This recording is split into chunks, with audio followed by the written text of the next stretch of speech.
Cinémascope. Une émission produite par Hicham Ben Ammar En collaboration avec Jawhar Chtiwi et Leïla. Bonjour et bienvenue à tous nos auditeurs et auditrices. Vous écoutez Cinémascope sur RTCI, votre émission du 7e art et du cinéma. Mohamed Sidé à la technique, Mounir Hamemi à la coordination et sans oublier Rim pour le web. Alors je suis ravi de vous retrouver pour un tout nouveau numéro de Cinémascope. Où je serai accompagné aujourd'hui de Naïla Driss, passionnée de cinéma, journaliste et critique cinéma. Elle vient nous parler de la 41e édition du Festival international du film du Caire qui vient de fermer ses portes le 29 novembre. Une édition où la Tunisie a brillé par une forte présence de ses films, ou par exemple pour citer Mehdi Barsaoui qui a remporté 3 prix à la 41e édition du festival. Il a eu le prix du spécial du jury, prix de l'ONU et prix du meilleur film arabe, tout film confondu, n'est-ce pas? Toute section confondue. Voilà. Bonjour Leïla. Bonjour. Mais avant de parler avec notre... Tu peux pas savoir cette émotion pendant la cérémonie de clôture, parce qu'on ne sait pas à l'avance. Le premier prix, on est content. Ouais. Le deuxième prix, on est encore plus content. Et le troisième prix nous a pris par surprise. D'ailleurs, je raconte, on était là avec nos téléphones pour filmer. Donc, on a filmé le premier prix. On a filmé le deuxième prix et après, ça y est, on a fermé nos téléphones et tout. Oui, c'était bon quand même. Et tout d'un coup, c'était le troisième. On était là, vite, à essayer de rattraper pour refilmer. C'était génial.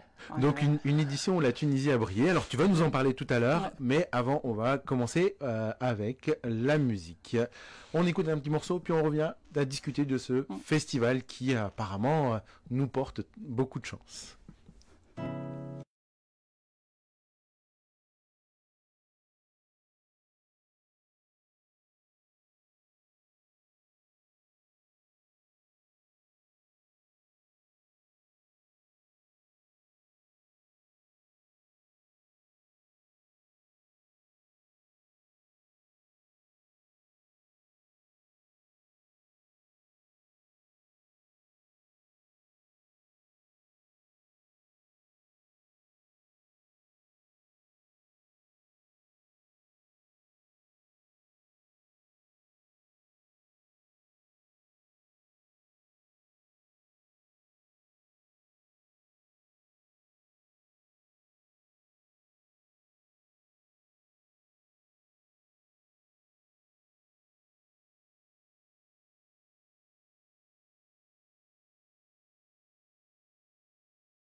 si vous nous rejoignez sur la 98.2, vous êtes sur RTC et vous écoutez Cinémascope, votre rendez-vous du 7e art, présenté par Jawhar Ch'tiwi.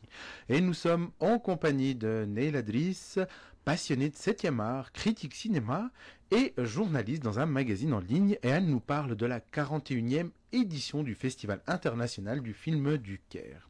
Alors, une session dédiée au cinéma et au cinéma égyptien. Et en plus, c'est une session qui a été hommage à Youssef Cherif Razgalla, décédé cet été en 2019. Une session qui a été remplie d'émotions, Neila. Est-ce que tu peux nous en parler? Est-ce que tu peux nous faire un peu le topo sur cette édition Sur Youssef Cherif Razgalla, d'abord, c'est un critique. Et il a été donc membre de la commission artistique du festival depuis 1987 et il a été à sa tête depuis 2000. Ce qui est assez que enfin, c'est quelqu'un qui adore apparemment le cinéma et donc tous l'adorent. Et ça se sentait déjà les éditions précédentes. Et il a constitué une équipe de cinéphiles. Et apparemment, il y avait un grand échange entre lui et toute son équipe, ce qui fait qu'ils l'adoraient beaucoup, ils adoraient son professionnalisme et ils adoraient surtout son amour du cinéma. Et ils reconnaissent tous qu'il a beaucoup, beaucoup donné pour le festival. Et d'ailleurs, l'année dernière, ils lui ont rendu un hommage. Et ce qui est émouvant, finalement, c'est qu'il a eu ce grand hommage l'année dernière. Heureusement, en fait, juste avant son décès, parce que malheureusement, trop souvent, on fait ce genre d'hommage quand les personnes sont déjà parties. Donc, il a déjà eu ce bonheur, quelque part, juste avant de partir. Sincèrement, et ils en ont reparlé cette année, et à l'ouverture, il y a eu donc une vidéo un peu qui retrace son parcours. Mais ensuite, il y a eu toute une soirée spéciale où ils ont fait un film documentaire sur sa vie, avec plein de témoignages, de photos anciennes, de son travail et tout. Et d'ailleurs, il y avait plusieurs artistes ce soir-là. Il y avait Mohamed Hafzi, le président du festival, il y avait la ministre de la Culture, et c'était archi-comble, vraiment. Et on le sent, de toute façon, ce qui est génial, c'est qu'on sent qu'ils sont reconnaissants et que c'est lui qui a donné son âme au festival. Alors, en préparant un peu l'émission, tu m'avais dit que cette session, elle est un peu particulière. Les années précédentes, on sentait que c'était un festival d'administration, si je peux dire ça. Et cette année, c'est un peu plus... Cette année et l'année dernière, ces deux dernières éditions. Et c'est un festival qui a su concilier paillettes et cinéma d'auteur, et ce qu'on nous a un peu reproché lors des JCC. Oui, en fait, exactement. Il y a les deux dans ce festival, et les deux sont importants, mais ce qu'il y a, c'est que si on veut, ces paillettes et tout sont au service du cinéma. Et on remarque que ça a ramené un grand public, et surtout ça a ramené les professionnels. Parce que moi, ça fait 4 ans que je fais le Festival du Caire. Les 2 premières années, à quelques rares exceptions, les stars et tout venaient le premier soir et le dernier soir. On les voyait sur le tapis rouge, avec les robes de soirée, smoking, et après ils disparaissent pour revenir une semaine après. À quelques rares exceptions, comme par exemple l'actrice Salwa Mohamed Ali, qui est là tous les jours, et qui va dans tous les films et tout. À quelques exceptions, ou bien le réalisateur Mahmoud Kamel, ou bien Daoud Abdel-Sayed qui venait aussi, la plupart ne venaient pas. Là, depuis ces 2 dernières éditions, ils étaient là l'année dernière, ils étaient encore plus là cette année. Donc le fait en fait, l'année dernière, ils avaient pris, par exemple, la décision de faire un tapis rouge tous les soirs. Cette année, ils ont confirmé ça. Ils ont fait 2 tapis rouges pratiquement. Ils en ont fait 13. L'année dernière, ils en ont fait 7. Là, ils en ont fait 13. Et pour l'année prochaine, il y aura 16. Il y aura 2 par soir. Parce que, en fait, quand on fait un tapis rouge, malheureusement, c'est pas tous les films. Quand ils font un tapis rouge pour un film, tous les projecteurs sont sur ce film. D'abord, il y a l'équipe du film qui vient. Et il y a plusieurs autres stars, acteurs, réalisateurs aussi qui viennent. Donc il y a un vrai tapis rouge. Il y a une armée de journalistes aussi qui viennent pour les prendre en photo, pour les passer à la télé, pour les interviews et tout. Et donc ils assistent au film. Et du coup, le public aussi suit. Et ça a fait un monde fou qui vient pour ces tapis rouges et pour ces films. D'ailleurs, contrairement par exemple au GCC où nous avons un tarif unique, eux, le tarif est en fonction des places, des salles et des places et tout. Et la projection la plus chère, c'est celle des tapis rouges, et pourtant c'est celle qui fait complet tout le temps. Parce que ça traîne.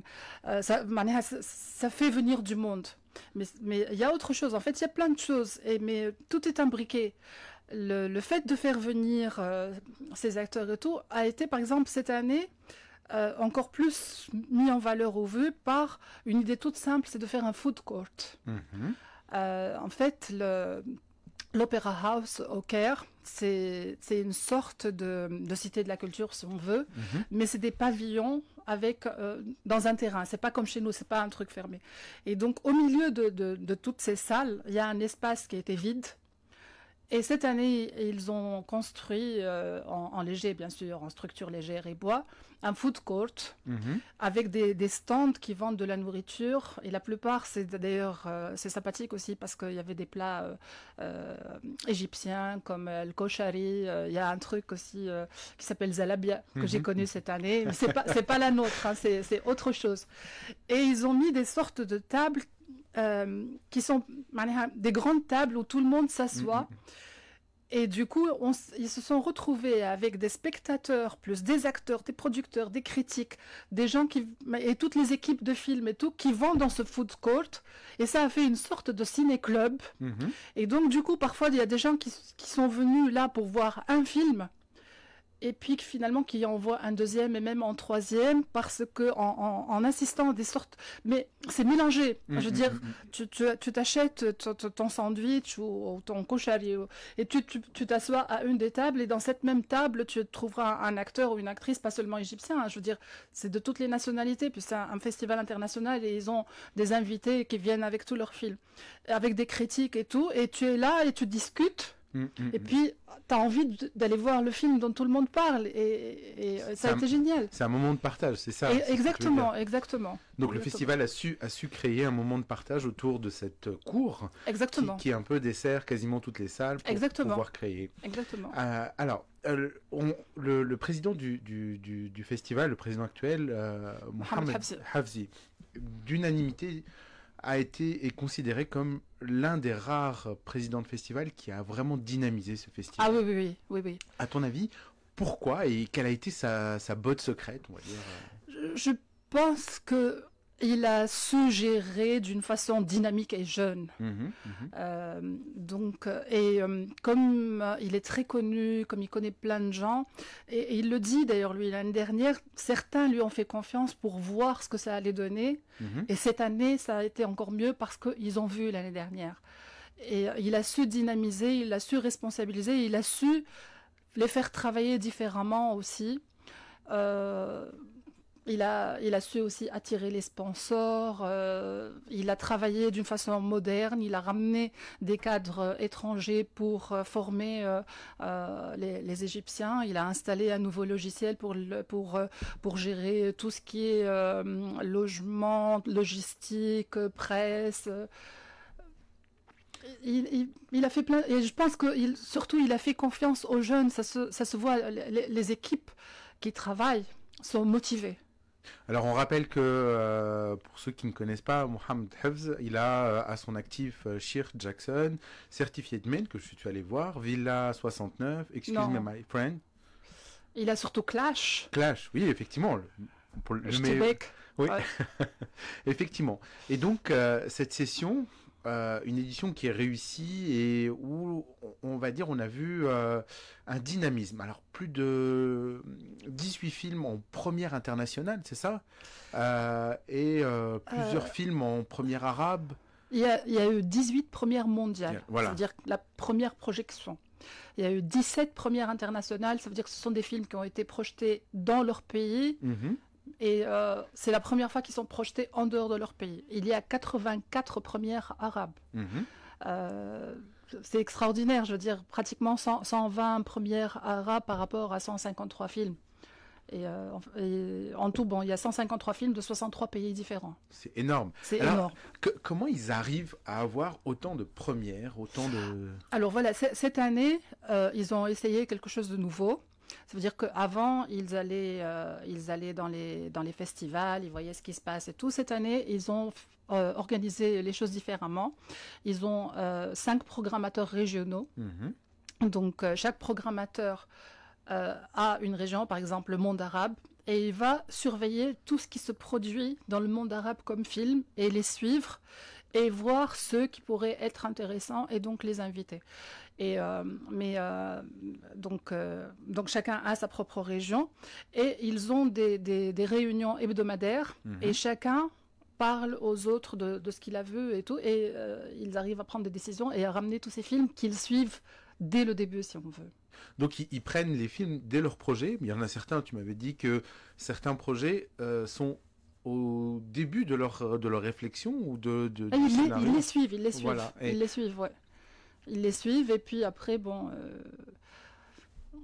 C'est ce qui permet dès le début... Ils ont visionné quand même, j'ai lu, 1000 films. 1000 films. Ouais. C'est énorme, ouais. C'est énorme. Alors, le cinéma tunisien a été fortement représenté lors de cette session du festival, avec entre autres... Nous avons 4 longs métrages ouais. et 1 court métrage. Alors, je vais citer sur la transversale de Semit Lili, le film Un fils de Mehdi Barsaoui, pour ne citer que cela. Alors, est-ce que tu peux nous parler de cette participation et de comment le public égyptien a reçu ces films Déjà, j'ai remarqué que de plus en plus les étrangers, et particulièrement les Égyptiens, s'intéressent au cinéma tunisien. On le voit quand on va dans tous leurs festivals, parce que nous avons un cinéma qui devient très dynamique depuis quelques années. Nous sommes présents dans tous les festivals et tout, donc ils sont particulièrement intéressés par nos films. Donc automatiquement, ils veulent aller les voir. Bon, il y a déjà ça. Ensuite, après, dans les discussions, ouais.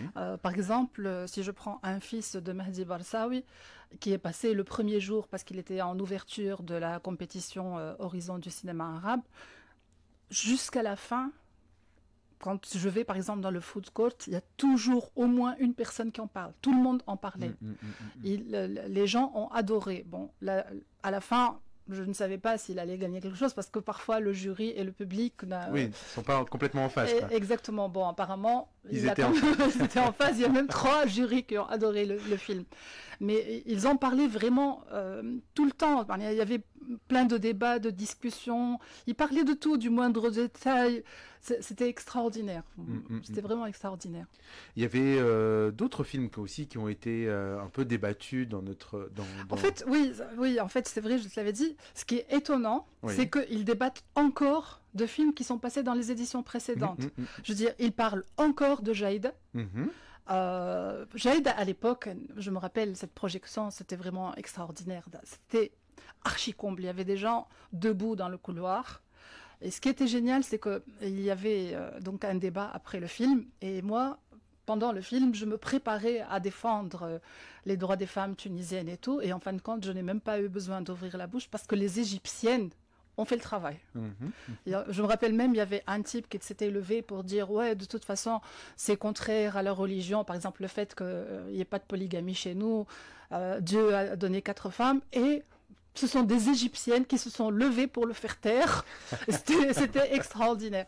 Et là, 2 ans après, on en parle encore. Il y a Tunis by Night aussi. Ouais. Ils en parlent encore.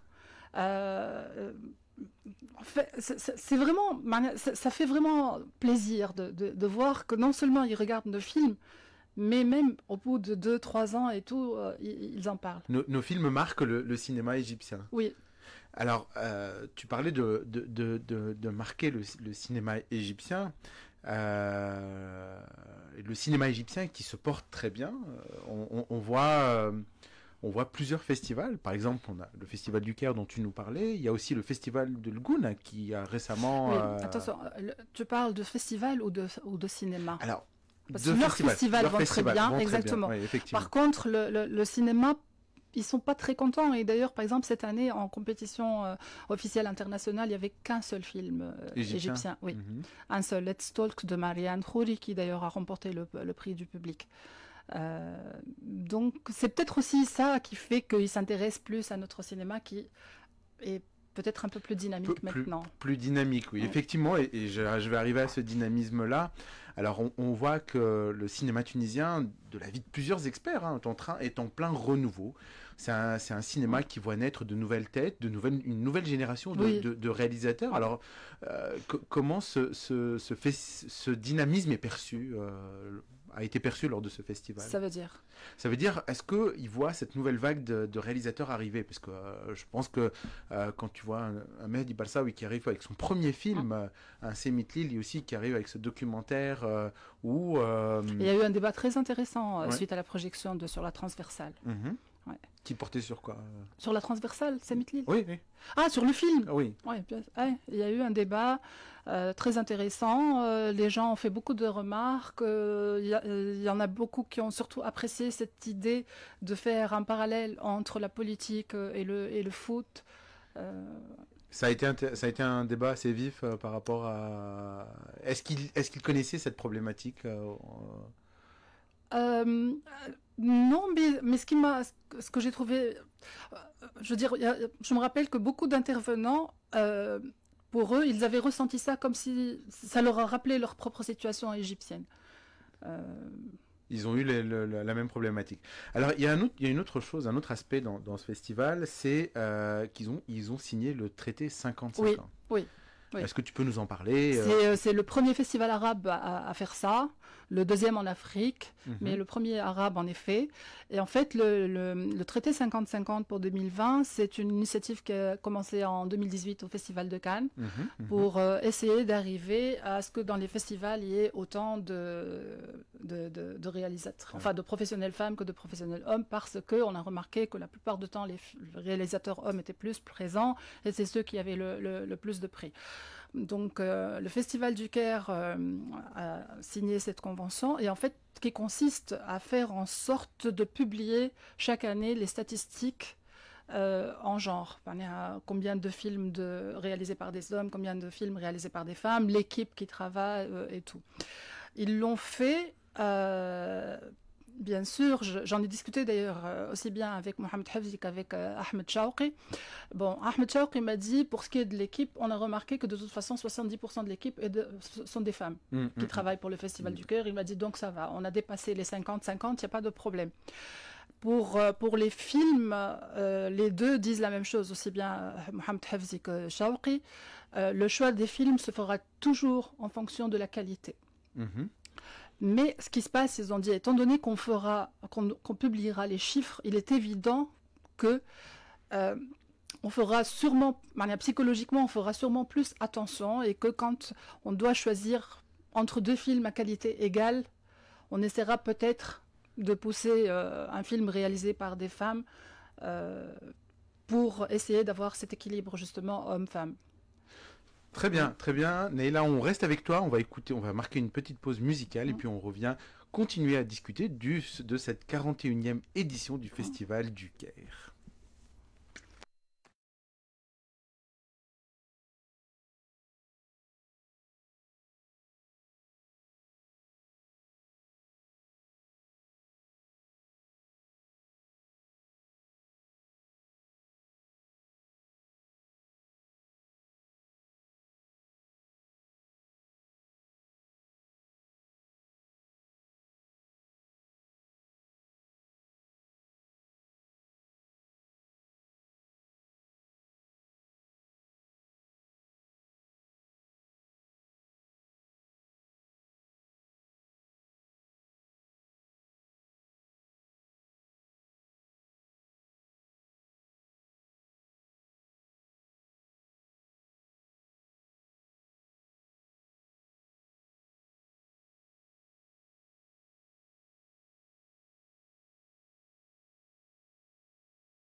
18h36 sur RTCI, on continue notre émission Cinémascope avec notre invité Neil Adris qui nous parle du Festival international du Caire.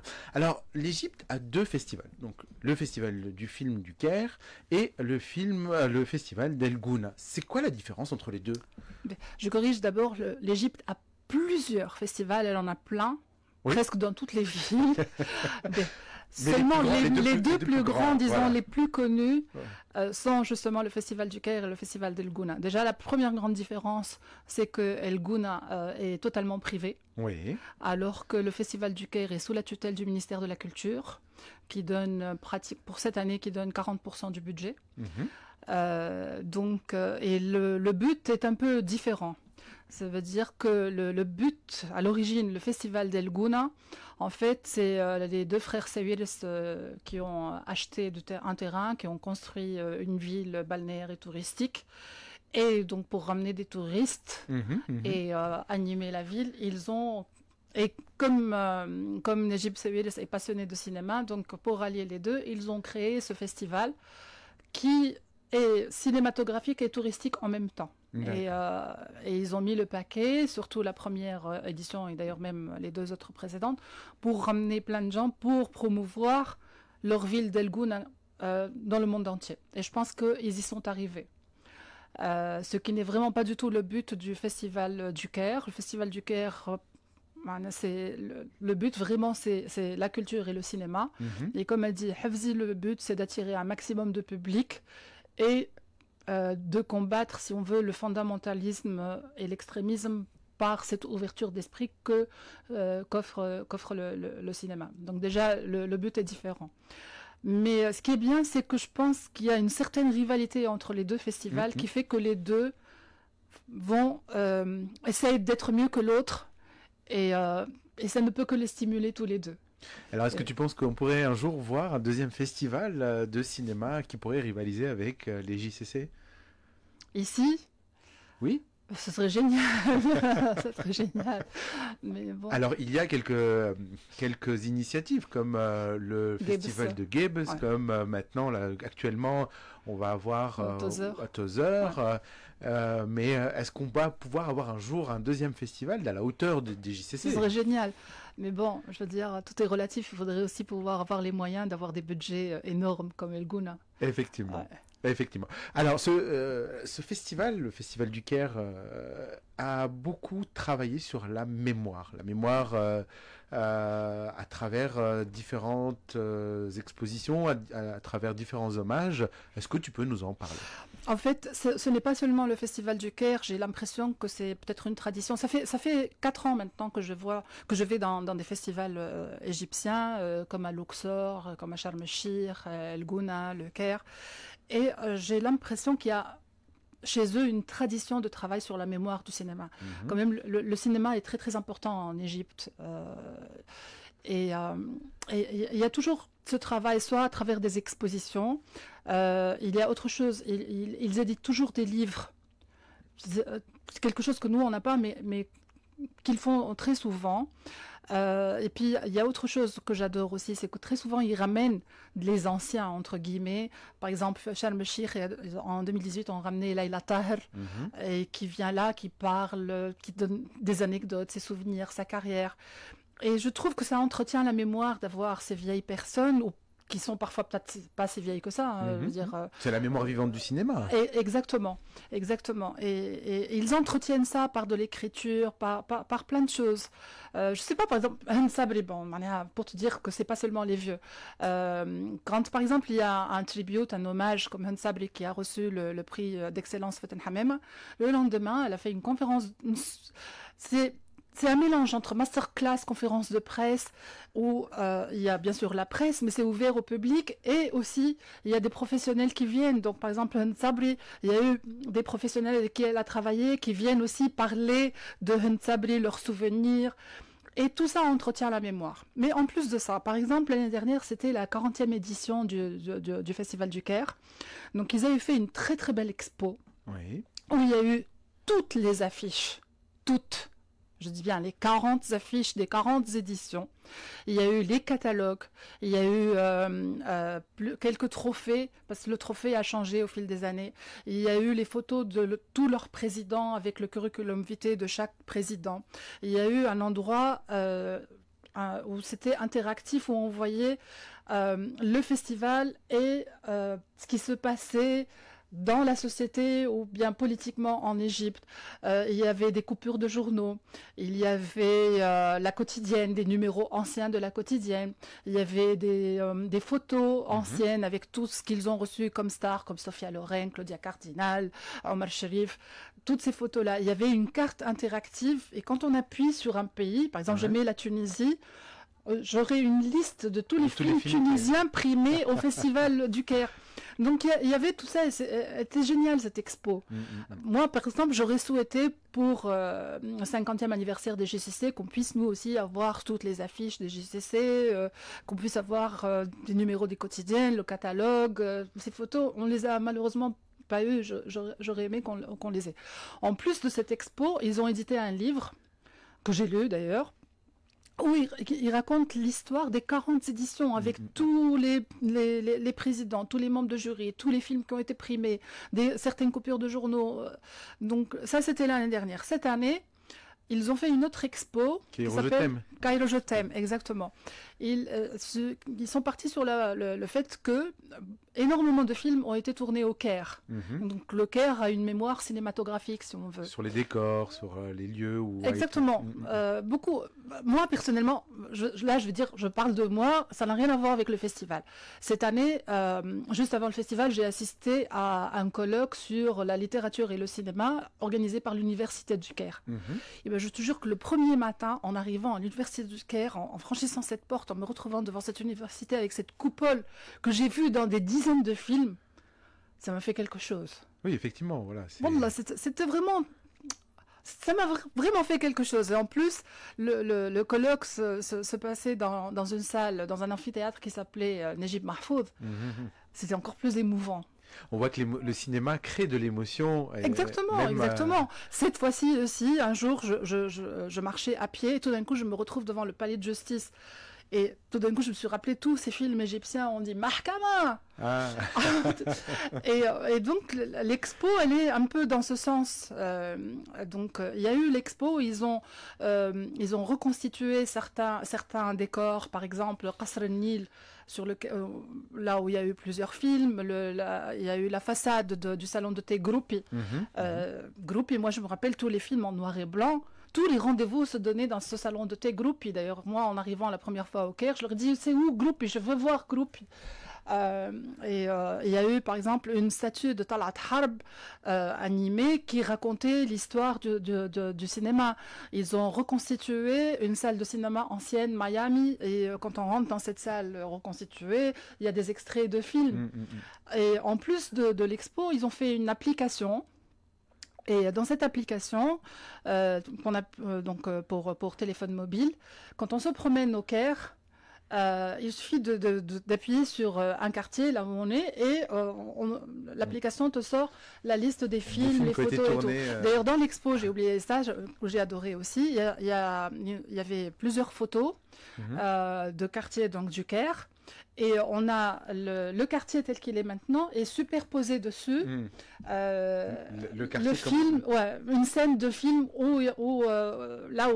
qui a été tournée dans ce quartier-là. Moi, j'ai trouvé ça génial aussi. C'est tout ça.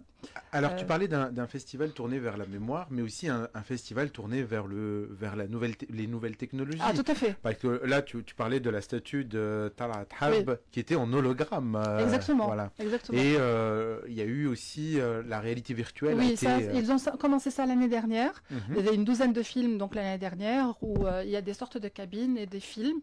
Et on rentre et on met son casque et on regarde le film. Et ils ont continué ça cette année.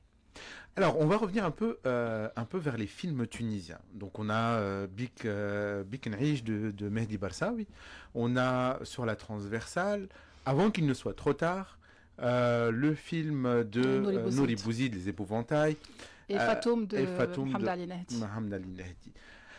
Alors, il y a eu tous les films ont eu un accueil, on va dire un bon accueil, ou certains ont Non. été un peu... Malheureusement, non. Alors, pourquoi, à ton avis, pourquoi certains films n'ont pas eu l'accueil qu'ils auraient dû avoir? Pour Nouri Bouzid, je me pose la question parce qu'il est passé complètement inaperçu. Je n'ai pas entendu une seule personne en parler, je ne sais pas pourquoi. C'est vrai que pour celui de Nouri Bouzid, on n'a pas eu de critiques. Avant qu'il ne soit trop tard, certaines critiques se sont élevées pour dire que, on va dire, voilà, un film qui a été basé juste sur la technique. Le film Un fils, lui a été unanimement... Je pense qu'un fils, en fait, est un film universel. C'est ça. Ça veut dire qu'il raconte, c'est vrai, une histoire qui se passe en Tunisie, mais elle est tellement universelle qu'elle peut se passer partout.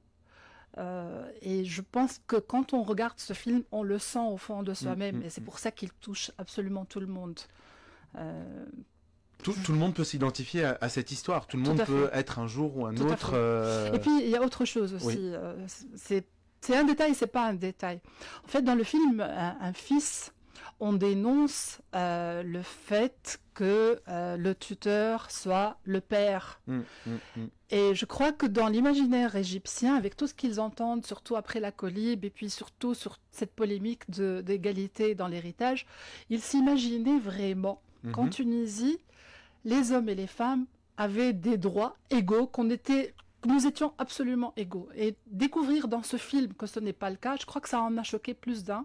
Et c'est vrai que beaucoup m'ont posé la question, et même à propos de cette égalité d'héritage, et ils ont été étonnés de savoir qu'en fin de compte, cette loi n'a pas été votée, qu'il y a eu une polémique, il y a eu un projet de loi, qui a été avorté, voilà, qu'après ça a été enterré, parce qu'ils s'imaginaient vraiment que ça a été voté, que c'est vraiment le cas. Et là aussi, beaucoup de gens ont posé la question, comment ça se passe que chez vous en Tunisie, il y a encore cette inégalité, alors que nous rêvons tous de devenir comme la Tunisie. Ouais. Alors, il y a aussi le sujet de l'adultère. On recevra, nous le souhaitons, rapidement Mehdi Balsaoui sur les ondes d'RTCI. Noura Rêve traite aussi de l'adultère. Est-ce que tu penses que c'est un sujet qui devient de plus en plus important dans le cinéma arabe, Neila? Ça a toujours été traité. Ce qui est peut-être nouveau, du moins dans ces deux films, c'est qu'on voit deux femmes adultères, mais on ne les juge pas. En aucune manière. Et d'ailleurs, justement, à El Gouna, plusieurs fois, il y a eu une question qui est venue, qui a été répétée plusieurs fois. Comment ça se fait que dans ce film, on ne juge pas cette femme qui a un amant finalement? Je pense que c'est peut-être ça aussi, la nouveauté, qui choque aussi certaines personnes. Et pas seulement à El Gouna. Moi, hier, sur Facebook, j'ai lu quelqu'un qui avait dit « Ouais, mais c'est pas normal, elle n'est pas punie. » Ben oui, elle n'est pas punie. Donc, est-ce que ça a créé une polémique? Est-ce qu'on est encore dans cette problématique-là de se poser la question? Dans Noura Rêve, on dénonce cette loi, cette fameuse loi qui punit de 5 ans d'adultère. Après tout, voilà, Et moi, à mon avis, j'avais peur que dans un pays comme l'Égypte, où il y a quand même quelques conservatismes, ce genre de film puisse choquer ou poser problème, quoi.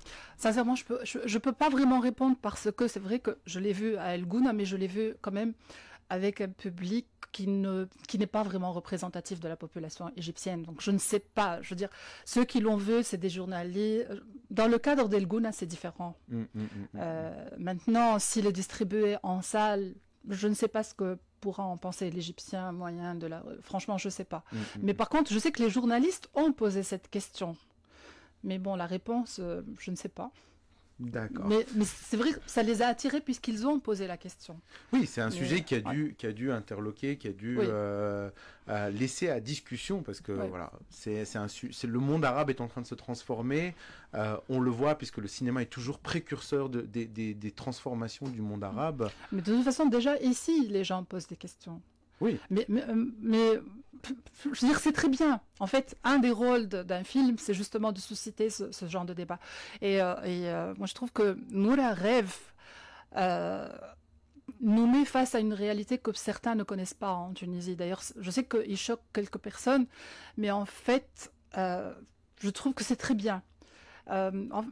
Ça reste dans la même ligne en fait que l'autre film de Hind Boujemaa que moi j'avais adoré à l'époque. C'était Mieux demain, je crois, il s'appelle. Tu te trompes toujours dans le titre. En fait, c'était, je sais pas, tu l'as vu? Oui, je l'ai vu. Ouais. Et moi j'avais adoré ce film parce que malheureusement, quoi qu'on fasse, on est quand même cloisonné en Tunisie. Chacun vit dans son quartier, son coin, sa famille, sa classe, sa machin. Et voir d'autres Tunisiens, voir comment ils réfléchissent, comment ils vivent. Je trouve que c'est vraiment très très bien. Ça nous apprend beaucoup. Et donc, par exemple, ce film-là, le premier, et c'était Mieux demain de Hind Boujemaa, je me rappelle qu'au début, le film commence, bon ça fait 3 ou 4 ans, mais c'est le souvenir que j'en garde. On a donc Aïda, cette femme, et son fils qui défonce une porte d'un appartement qui est fermé pour y habiter. Pour y habiter, puisqu'elle était précaire. Et exactement. Nous, ça nous choque. Non, mais ça va pas. C'est une propriété privée. Comment ça se fait que tu rentres comme ça chez les gens? Même si l'appartement est inoccupé, ça appartient quand même à d'autres personnes et tu n'as pas le droit d'y entrer. Mais en fait, sa logique à elle, c'est une logique de survie. Oui, il y a un appartement qui est vide, il y a un logement qui est vide. Mon fils et moi sommes dans la rue, donc nous allons l'occuper. Et ça peut paraître bizarre, c'est sûr que c'est complètement illégal, mais c'est leur logique et c'est bien de connaître cette autre façon de voir les choses et tout. Alors, comment ça se passe lors de ce... Là, je reviens vers le festival, le festival du Caire. Comment ça se passe? Est-ce qu'il y a eu autant d'effervescence dans les salles un peu partout dans la ville, ou est-ce que tout est concentré dans le... Non, malheureusement pas. Malheureusement pas. Quoique, il y a un mieux par rapport aux autres années. Et la première année, en 2016, quand j'ai été étonnée parce que quand on sort de l'enceinte de l'opéra, les gens, c'est comme s'ils étaient même pas au courant qu'il y a un festival. Là, ça change vraiment. On le sent, ça se voit.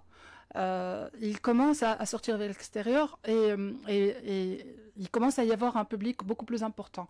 Il est arrivé à plus que doubler maintenant, Hafzi, le nombre d'entrées, de billets vendus. En 2017, il a vendu 15 000 billets. En 2018, 30 000. Et cette année, 40 000.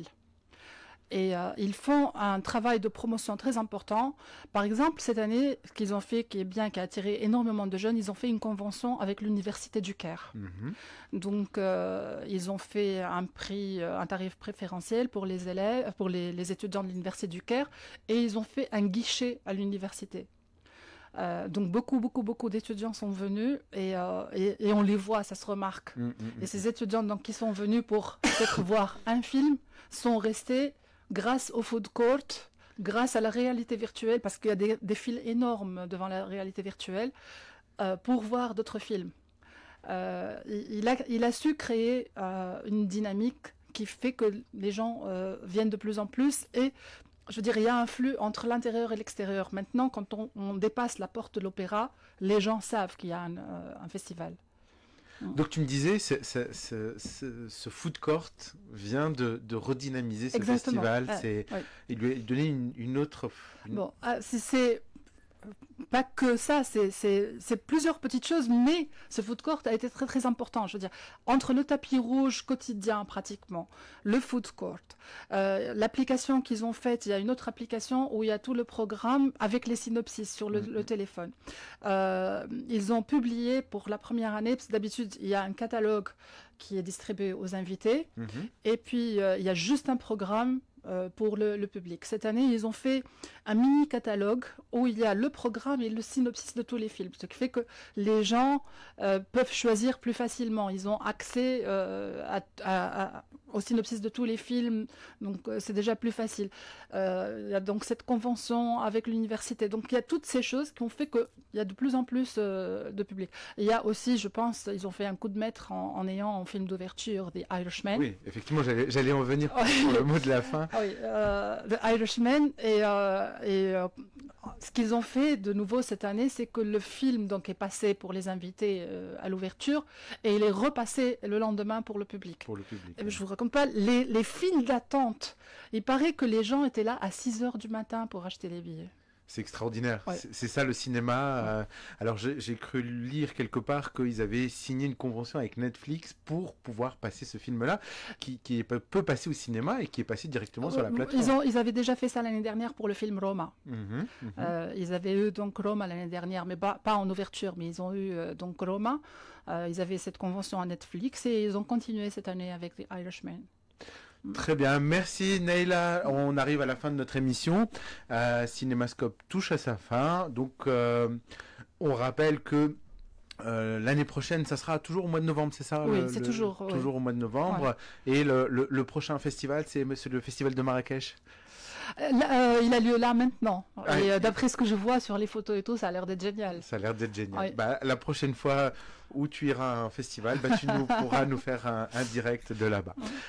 Merci. Cinémascope touche à sa fin. On vous remercie. On vous retrouve la semaine prochaine, même heure, mêmes ondes. Restez connectés sur rtci.tn ou sur l'appli. Au revoir, à la semaine prochaine.